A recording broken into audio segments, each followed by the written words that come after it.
Alright, so this is a pretty cool card trick, really easy, that you can perform for two people. And it works best if it's two people who are pretty closely related.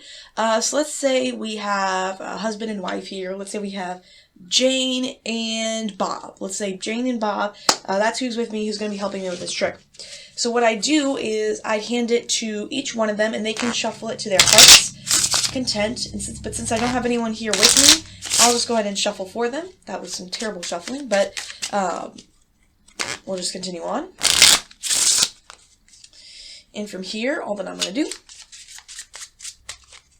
is, what I'm going to do is I'm going to take this deck of cards here, and what I'm going to do is I'm going to go ahead and hand it to Jane, and she's going to do something with it in a second. But first, I'm going to make a prediction with this brand new stack of Post-it notes about Jane.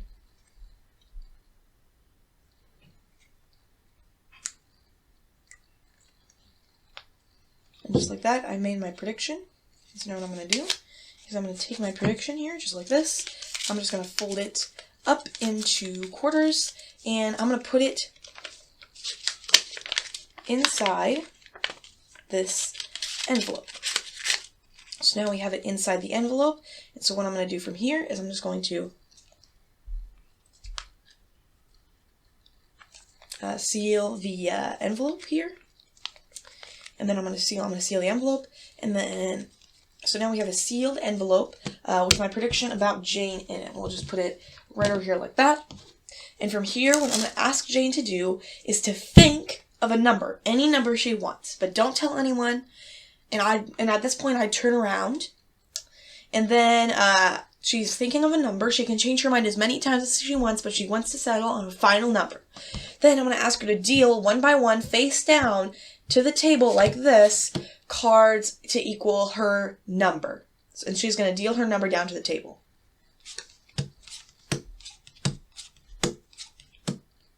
So just like this, let's say she dealt her number. From here, Jane's going to look at the card at the position of her number, and she's going to memorize it. The top card of the packet on the table.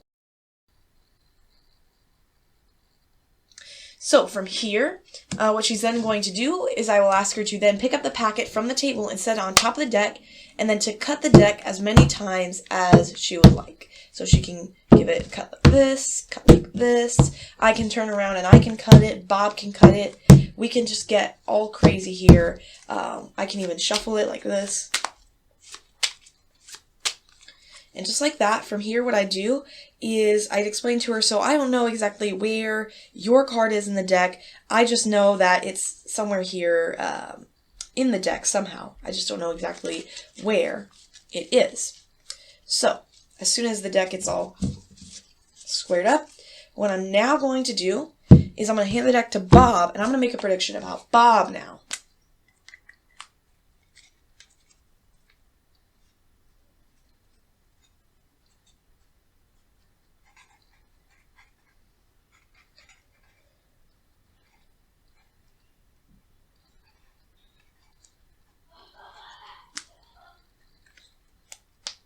And so now what I'll do is I'll take my prediction about Bob off, and I will fold it up just like this and slip it into the envelope that I just dropped somehow, but I'll slip it into the envelope, and then we'll seal the envelope.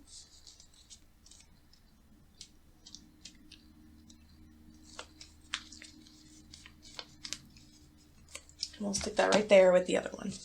So, from here, I'm going to ask Jane to whisper her number into Bob's ear. Don't let me hear it. And what I'm going to ask him to do is to do the same thing Jane did, just with his own card now. So, he's going to deal Jane's number. He's going to look at this card. And then we're going to replace it back into the deck, and we're going to cut the deck as many times as we would like. Just like so. So, now at this point, I would recap to my spectators, and I would tell them, so, Jane, you shuffled the deck. Bob, you shuffled the deck. And I shuffled the deck too.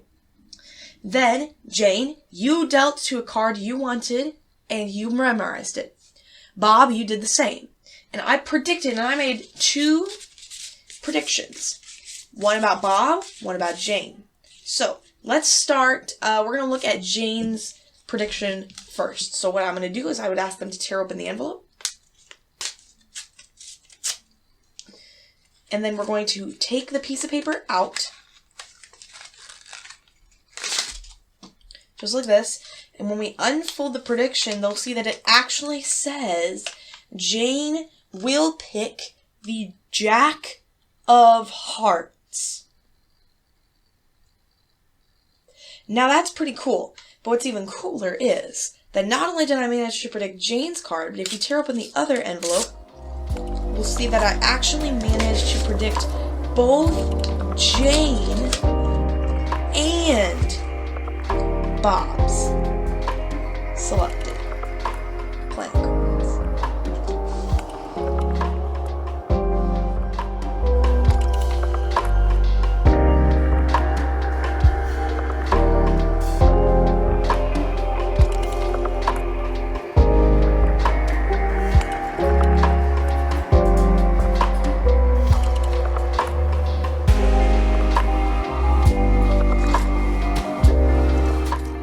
Hello everyone, and welcome back to the channel. My name is Josiah, and in this video, I'm going to be teaching you something that's really easy to do, but it's brilliantly easy to do even, but it's so deceptive and it's so crazy powerful because you allow your spectators, 2 spectators to each freely select a playing card, and yet you're able to predict both playing cards they select, which it seems like kind of a basic effect.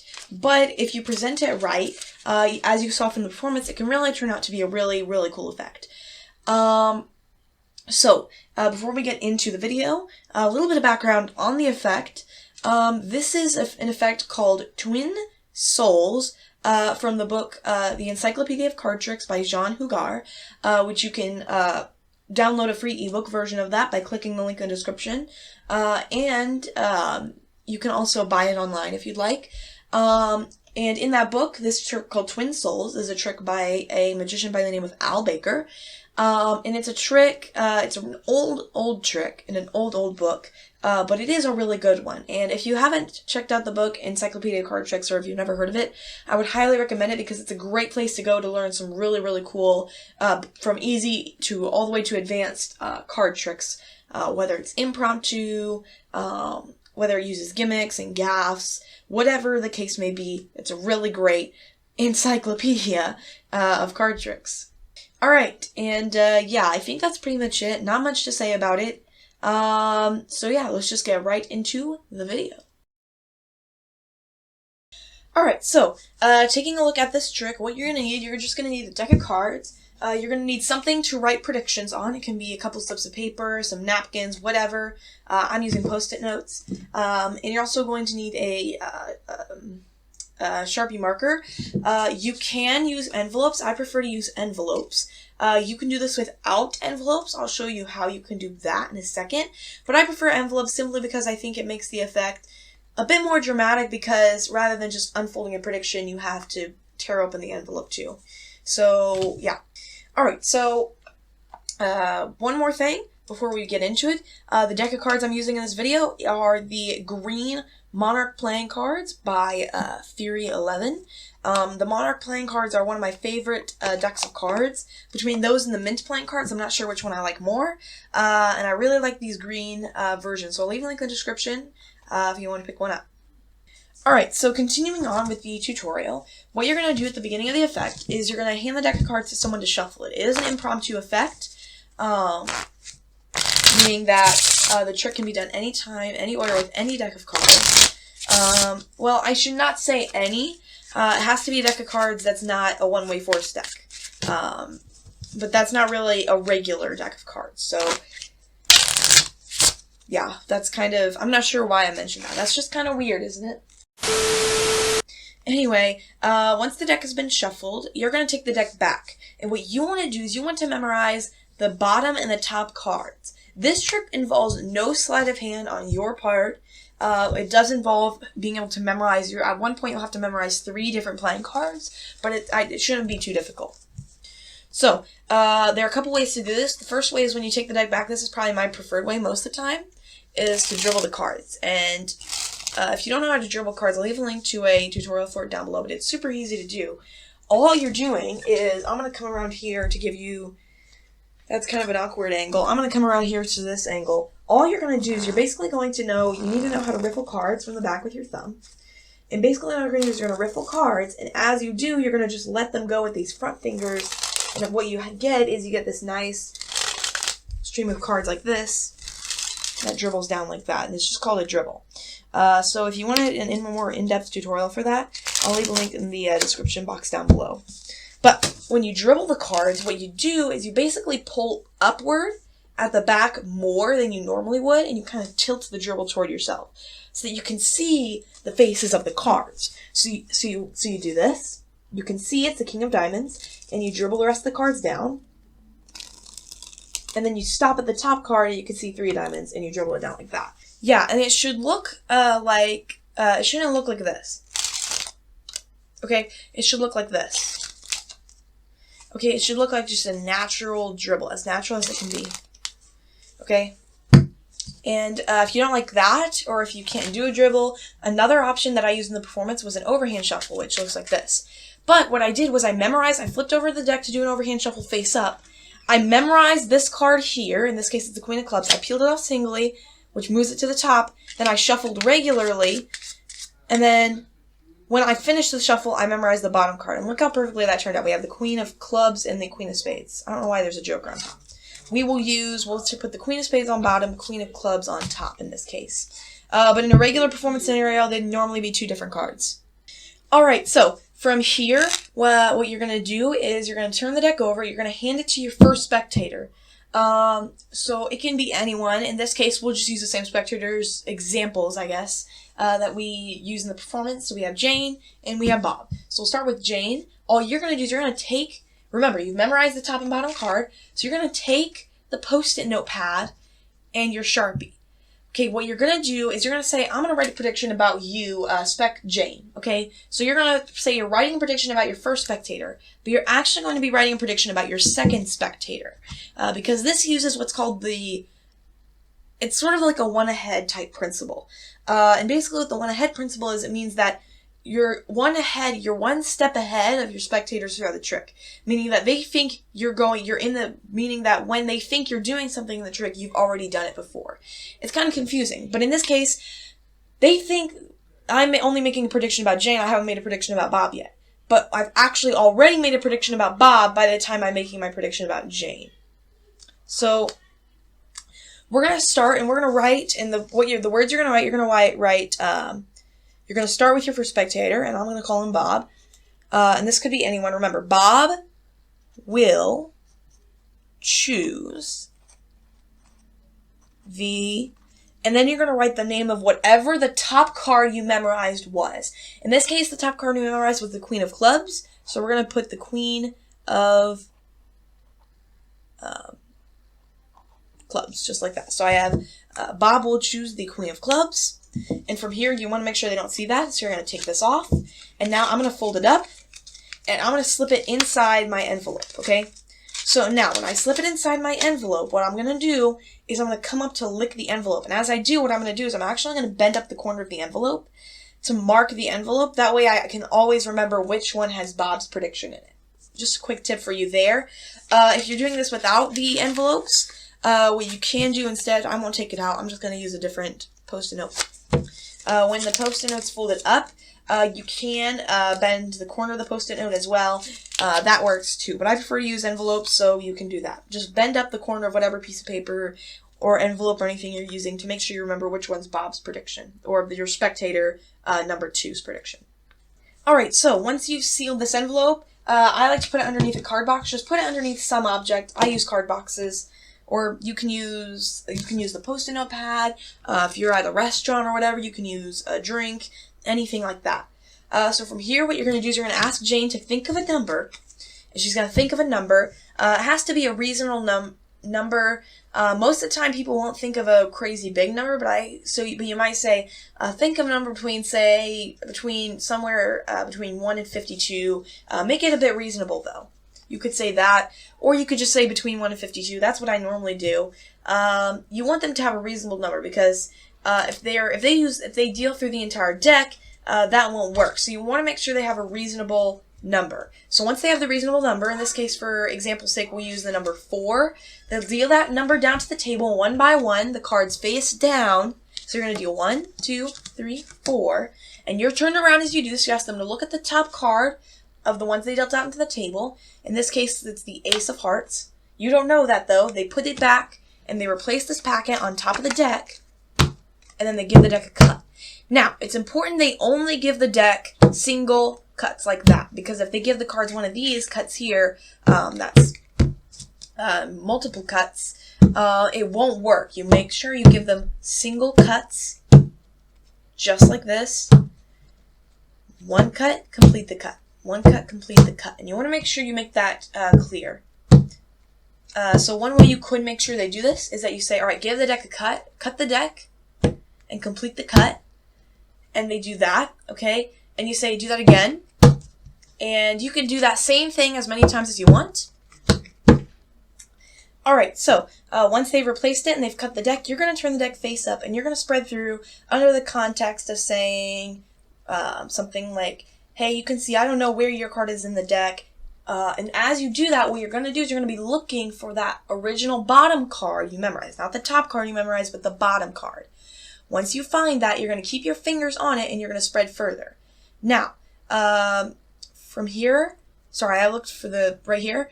From here, what you're going to do is you're going to break the cards at that point. And before you do so, one thing you want to make sure you do is you want to make sure you memorize the card right on top when the deck's face up of your bottom card, because that was the original top card of the deck. In this case, it's the Ace of Hearts.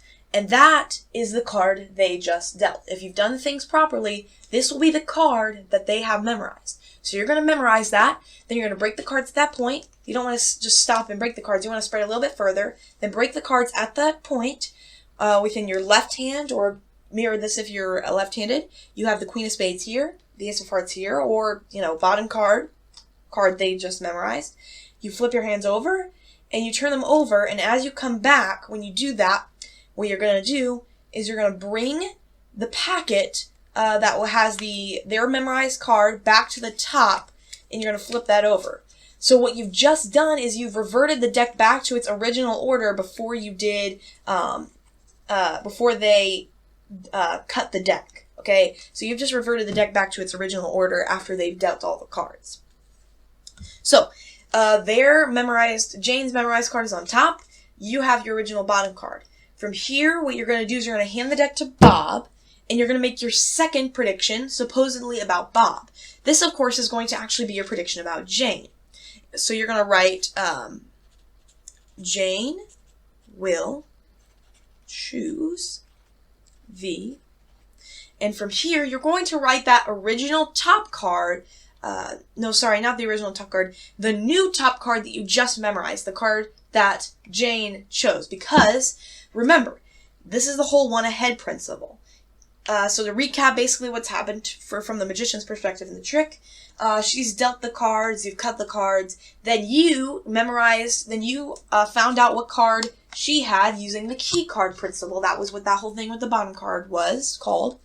Then you cut her card back to the top. And now you're going to write that card you memorized. So in this case, I memorized the new top card I memorized as the Ace of Hearts.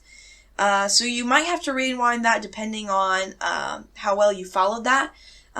It took me a couple of times to follow it when I was reading it out of the book, but eventually you'll be able to get it. So once you've written your prediction about Jane, you're going to just take this off, you're going to fold it up, and stick it in this second envelope. And remember, you want them, they think this is Jane's prediction over here underneath the box, and this is Bob's prediction. It's really the other way around because of this one ahead principle. But you want to get this in here, then you seal it up regularly. You don't have to fold the corner this time. You set it here.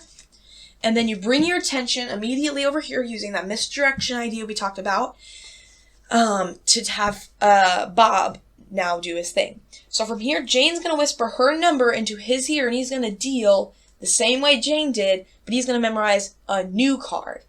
Okay, so in Jane's number in this case was 4, so we'll go 1, 2, 3, 4.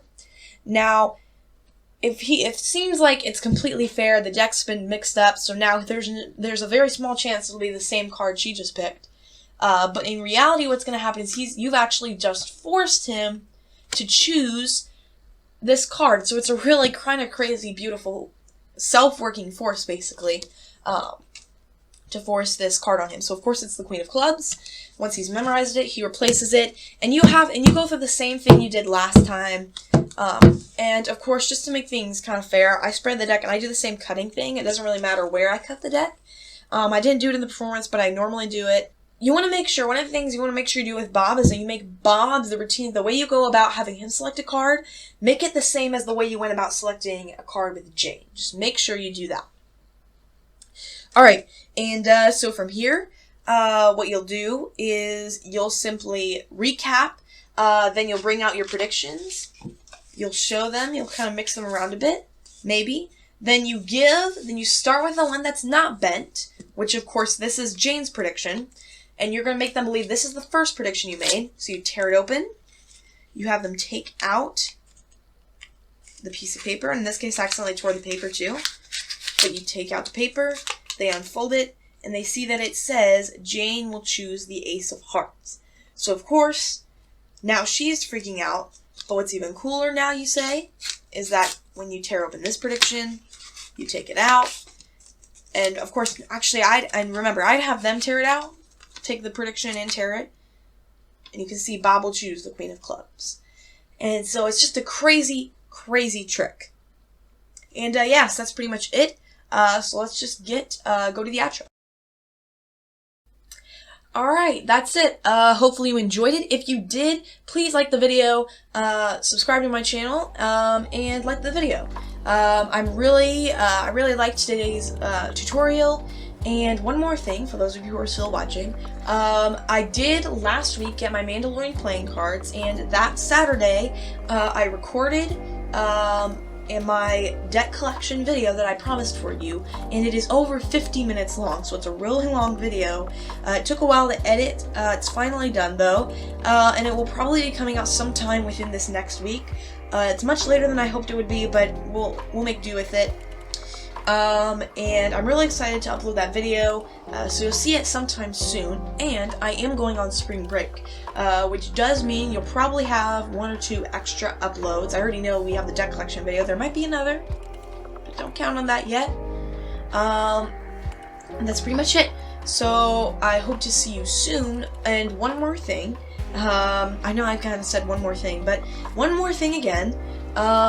Soon, I'm going to be teaching a really cool idea, I guess. It's something that I've kind of been waiting to share with you for a little bit here on the channel. I'm excited to share it with you. My next tutorial, and maybe 1 or 2 tutorials, I'm going to be kind of building up to this idea. So I can't wait to see you then. So see you next time. Bye.